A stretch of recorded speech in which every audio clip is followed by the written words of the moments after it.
Oke, jadi di sini kita sudah bersama pemilik dari Vespa yang sudah kita kerjakan kemarin. Dan ini adalah Bro Al. Yang kemarin kami sama mendapatkan ini, misi penyelamatan dari Vespa Super. Kalau kalian belum nonton bisa ada videonya di sini. Sini mungkin ya. Kalian bisa melihat bagaimana proses untuk mendapatkan Vespa yang ini. Dan untuk kali ini kita akan bertanya beberapa pertanyaan untuk Bang Al.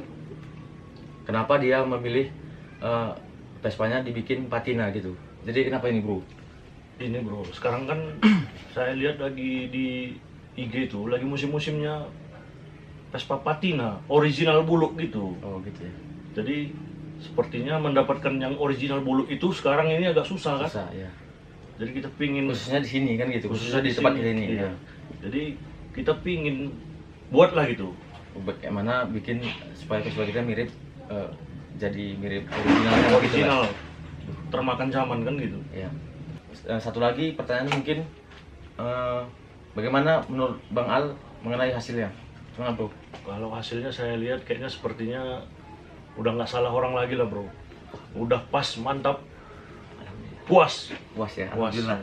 Jadi mungkin karena Bang Al telah puas, kita pun jadi lemas kan gitu ya. Jadi mungkin itu saja untuk video kali ini. Jangan lupa like, comment, share, dan subscribe channel ini untuk dapat update video selanjutnya. Dan sampai jumpa di video berikutnya.